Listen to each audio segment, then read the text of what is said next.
And with that, the United Auto Workers are officially on strike. The union reposted this video on social media showing workers walking out at midnight in Toledo, Ohio. Now, this is one of 3 main plants where thousands of auto workers are expected to walk out today, others in Missouri and Michigan. This is the most ambitious industrial labor action in decades. The union will hold off for now on a broad general strike, but said all options are open if new contracts are not agreed. Isaiah Kim Martinez is live at the Louisville assembly plant here in Louisville, where workers remain on the job. Isaiah? Well, hey, Brooke, the big question for so many workers here is what's going to happen with the 2 plants in Louisville, the Ford plant specifically. We got the Louisville assembly plant, obviously just down Fern Valley Road, and then the Kentucky truck plant over on the east. And for right now, Todd Dunn, he's the president of the local UAW chapter. He says it's unclear at this time whether that could happen. In general, negotiations between the UAW and the company itself, they keep things rather under wraps at first, at least what the next step might be to essentially keep the company on its toes. So for right now, it is just that Ford facility, that Ford assembly plant over in Wayne, Michigan, just southwest of Detroit. Now, a new detail we got today, we've learned that 52 volunteers, according to Todd Dunn, have volunteered to go ahead and get on a bus and go down to downtown Detroit for an event today at 5 p.m. They're going to be, of course, going in solidarity with those who will be picketing in Michigan. So again, 52 volunteers from right here, Ford workers from here in Louisville, will be going to show their support. They'll be getting there around 3 today and returning tonight. This is all just to give you a sense of just what's happening and how preparations are going. Todd Dunn, again, the president of the local UAW chapter, also tells me they are 1,000% ready, in his words, to go on strike if and when that happens, if they get the call to do so. Again, it's unsure whether that will happen, and if it does, how long it'll last. Todd Dunn says this could last a couple days, a few days, but it could also, of course, last longer. We'll make sure to bring you up to date on the developments here at 4, 5, and 6 o'clock. Brooke. Isaiah, thank you. So again, all of our Louisville employees are still on the job today. Meanwhile, in all, nearly 13,000 union members have walked off the job across the country. ABC's Rena Roy explains the effects this strike could have on the average family. Solidarity forever! For the first time in their union's history, United Auto Workers walking off the job. The UAW is ready to stand up.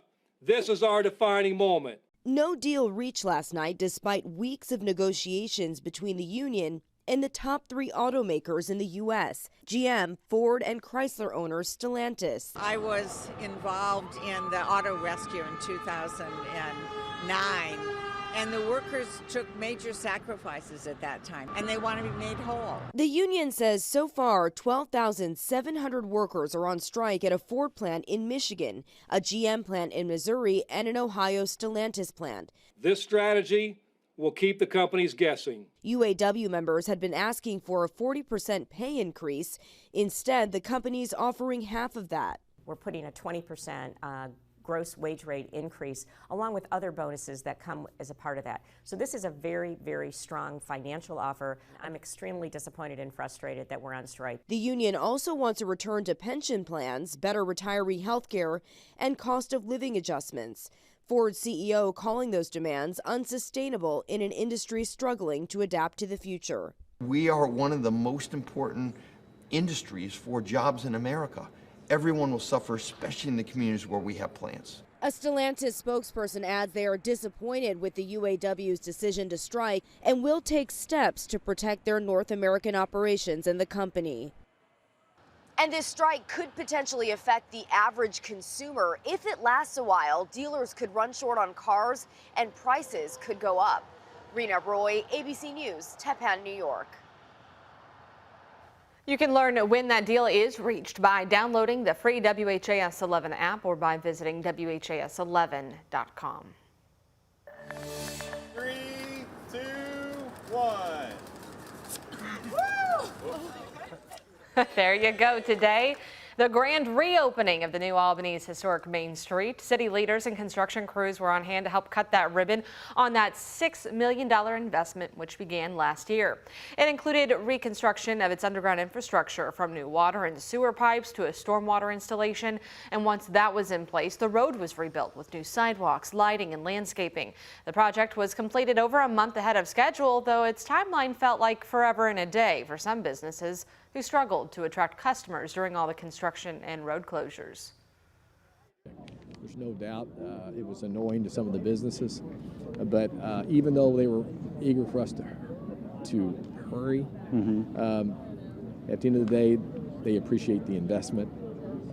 They appreciate us being respectful of the historic buildings and bringing up this project to completion. They had a couple of projects that I mentioned underground, they said had been problematic for the last couple of years. So a lot of people encouraging the project, saying this is where we needed to be. Well, it was a hero's reception in Jeffersontown for LMPD officer Nick Wilt. He served as Grand Marshal at last night's Gaslight Festival Parade. You can see him right there in the SUV waving to the crowd. And Wilt is continuing to recover after being shot in the head during the mass shooting there at Old National Bank back in April. A lot of people showed up for Wilt and everyone in the parade. The president of J-Town's Chamber of Commerce said this year's parade was extra special because of the officers' involvement. We want to show them our support and our love, and that the J-Town community has been and is behind them. And thank God he's out of the hospital and he's with his family. And God bless him and his family. And the tragedy at Old National Bank required the help of dozens of first responders, many of whom haven't been publicly recognized. Our Connor Steffen shows us how the city is looking to change that. All right, ready? 1, 2, 3. We sleep well at night because there are people like you all who answer the phone when all hell breaks loose. Every day it still sticks with me. I fight my own demons since April 10th. At Old National Bank, televising on a video meeting that there's an active shooter inside the building. I don't want to make this more confusing, but in some ways it feels like it happened years ago, and in some ways it feels like it happened yesterday. The day a gunman opened fire inside Old National Bank, killing 5 and injuring 8 others, is one LMPD detective Jay Moss remembers well. As we were walking towards the bank, shots rang out. I saw Officer Wilt at the top of the steps. With the help of fellow officers threatened by a barrage of gunfire, he placed Officer Nick Wilt in a car, taking him to the hospital and ultimately saving his life. That's what the doctors say. Yes. You don't say that, though? I'm a little, at this point in time, yes, I do. I didn't believe that at first. I was just doing what I hoped somebody would do for me. So I've told them, you have to accept the recognition when it comes because they deserve it. But yeah, it does make them super uncomfortable because they're just very humble. Detective Moss is one of the many frontline workers to respond that day. And still in the days since, countless more put on their uniform and run into harm's way. We appreciate the people that you are, the people that you represent, and the person in you that gets up every day and puts on that uniform and proudly represent us. Connor Steffen, WHAS11, on your side. Old National Bank donated more than $1 million to help survivors. The funds were split between those affected, the Louisville Metro Police Foundation, U of L Hospital's Trauma Center, and the American Red Cross. A downtown restaurant is closed until further notice as it recovers from a devastating fire.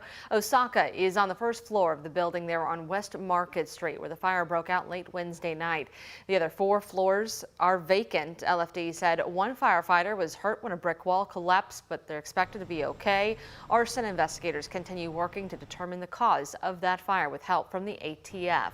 The owner of the Salad Chick, which is just next door to Osaka, says its store is also closed as it deals with water damage. Sports bar The Groove plans to reopen today.